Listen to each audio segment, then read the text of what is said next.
Good evening everyone. हम लोग अभी इस थर्ड वीडियो में या पार्ट 3 इसको कह सकते हैं आप। जो लोग पार्ट फर्स्ट या पार्ट सेकंड पढ़ चुके होंगे, जो देख चुके हैं, वही लोग पार्ट थर्ड समझ पाएंगे। अगर आपको लगता है पार्ट थर्ड हमको पढ़ना है तो आप पहले हमारा फर्स्ट 2 पार्ट देख लीजिए अच्छी तरह से, तो आपको पार्ट थर्ड अच्छी तरह समझ में आएगा। अगर आपको लगता है कि हम पार्ट थर्ड डायरेक्ट भी समझना चाहते हैं तो हमारे देश में अच्छे अच्छे लोगों का भी कमी नहीं है, वो पार्ट थर्ड डायरेक्ट भी समझ सकते हैं। अब पार्ट थर्ड भी आप समझ सकते हैं। कैसे? आपको यहाँ पे आपको मैथ बताया गया होगा। जैसे आप यहाँ पर माइनस लिखा हुआ है, तो माइनस का मतलब होता है वर्ग का सेकेंड फॉर्म। तो कहीं पर भी माइनस दिया रहेगा तो हम लोग आज तक मैथ की भाषा में माइनस को माइनस ही समझते थे, लेकिन आज जब भी माइनस दिया रहेगा तो आप समझ जाओगे माइनस का मतलब होता है second part of the verb और second form of the verb, और second form of the verb दिया हुआ है तो इसका मतलब होता है पास्ट टेंस। तो कहने का मतलब क्या कि या तो आपको पास्ट टेंस क्या होता है वो जानना पड़ेगा, या तो आप पास्ट टेंस कैसे बनता है वो जानना पड़ेगा। तो बहुत आसान तरीका से बताया गया है कि माइनस का मतलब होता है second form of the verb और second form of the verb का मतलब होता है पास्ट टेंस। और हम उल्टा पूछेंगे, अच्छा पास्ट टेंस क्या होता है, तो आप बोलोगे पास्ट टेंस का मतलब होता है second form of the verb, बस, और कुछ नहीं बोलना होगा आपको। जैसे यहां पर एक नंबर लिखा हुआ, ध्यान से देखिए, लिखा हुआ 3 और यहां पर लिखा हुआ -3 और यहां बराबर लिखा हुआ, यहां आपस में दोनों बराबर नहीं है। तो आप सोचो, ऐसे भी मैथ आप जानते होंगे, समझते होंगे, 3 और -3 आपस में बराबर नहीं है। कैसे? आप सबसे पहले एक सब्जेक्ट लिख लो। पहले आपका काम सब्जेक्ट लिखने का मैंने पहले भी बता दिया है। 3 का मतलब मेन वर्ब, आप कोई भी मेन वर्ब लिख लो। मैंने मेन वर्ब लिखा फिर से गो, क्योंकि 3 का मतलब go, come, play, help, read, do, jeep, जो भी आप लिखना चाहते हैं। लेकिन यहां पर -3 लिखा हुआ था, आपको ये दिमाग में रखना चाहिए कि -3 का मतलब होता है वर्ब का सेकेंड फॉर्म।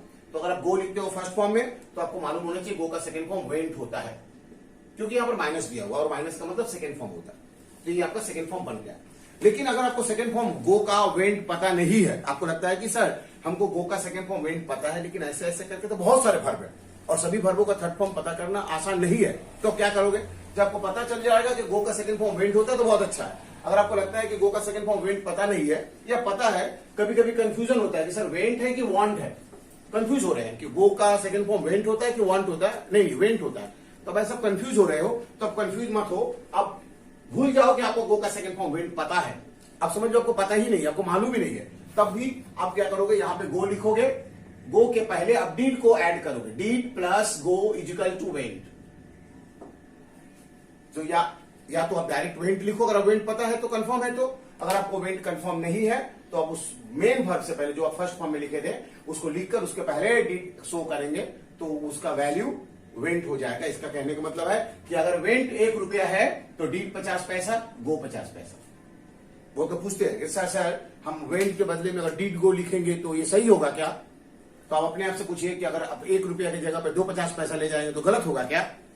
तो ऐसा कुछ नहीं है। आपको ये ध्यान रखना पड़ेगा कि गो का सेकेंड फॉर्म बनाना चाहते हैं तो उसमें डीड ऐड कर देंगे तो ऑटोमेटिकली सेकेंड फॉर्म बन जाएगा। वो तो बोलते हैं कि हम ऐसा लिखेंगे स्कूल में टीचर काट देंगे। तो देखिए, अगर आप एग्जाम में लिखते हो, ऐसा लिखा हुआ है you went to college yesterday, ऐसा लिखा हुआ,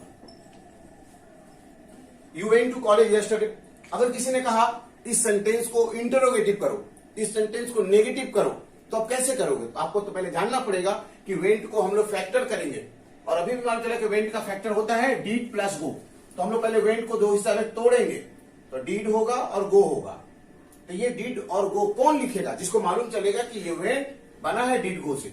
ये दीवार किससे बना है? ईंट से। जो जानता होगा तो वही तोड़ेगा, तो फिर ईंट निकलेगा ना। जिसको नहीं मालूम चलेगा किससे बना है तो बोलेगा पता नहीं क्या निकलेगा इसमें से। उसी तरह से मैंने डीड और गो को जब ऐड किया तो वेंट निकला, और जब वेंट को तोड़ा तो फिर से डीड गो निकला। नहीं तो आपको कंफ्यूजन होता रहेगा डीड कहां से आया, अच्छा वेंट गो क्यों बन गया, ऐसा कंफ्यूजन होगा। क्योंकि 1 रुपया आपके पास है, अब उसमें से 50 पैसा खर्च हो जाएगा तो 50 पैसा बचेगा। वो तो बोलते वेंट है और उसमें से डीड खर्च हो जाएगा फिर वेंट बचेगा। इसका मतलब आपका कैलकुलेशन गलत है, और ये कैलकुलेशन आपको हमेशा परेशान करता रहेगा, जो कि हम लोग को अक्सर परेशान करता है। अब हम इस सेंटेंस को अगर इंट्रोगेटिव बनाना चाहते हैं तो डिड को बाहर निकाल देंगे, यू को अंदर करेंगे, तो क्या होगा, डिड यू गो। और आप नेगेटिव बनाना चाहते हैं तो जिसको आप डिड निकाला है उसके बीच में नॉट लगा देंगे, ऐसा। तो ये कैलकुलेशन जिनको नहीं समझ में आएगा वो कैसे बनाएंगे इंट्रोगेटिव नेगेटिव? जो लोग कहते हैं कि डिड को लिखेंगे तो सही होगा क्या, तो डिड को लिखना ही पड़ेगा, नहीं आप समझेंगे तो कैसे इंट्रोगेटिव नेगेटिव बनाएंगे आप? इसलिए हम लोगों को ये सिस्टम जानना पड़ेगा कि अगर गो का सेकेंड फॉर्म पता है वेंट तो बहुत अच्छा है, और पता है भी तभी आपको जानना पड़ेगा कि वेंट बना है कैसे, क्योंकि आप उसके बगैर उसका नेगेटिव इंट्रोगेटिव बना ही नहीं सकोगे।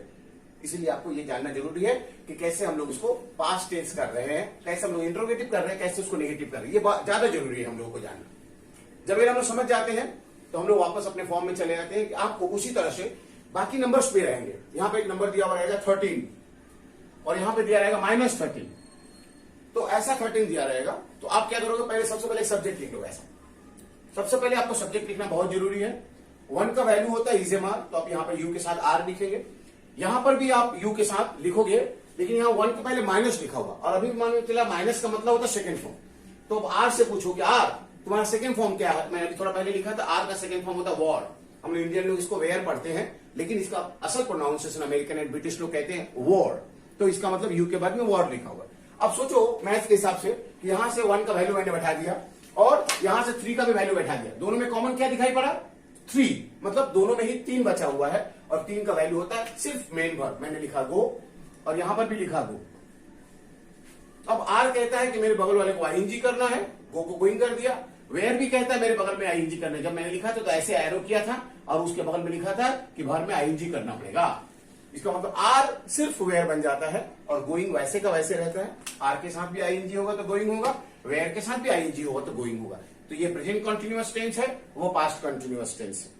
लेकिन मैथ में अगर ऐसा माइनस दिया रहेगा तो पूरे बॉडी को माइनस कहते हैं, लेकिन इंग्लिश में माइनस दिया होता है जिस नंबर के पहले माइनस का सिंबल है सिर्फ वो सेकंड फॉर्म होगा, पूरा बॉडी माइनस नहीं होगा।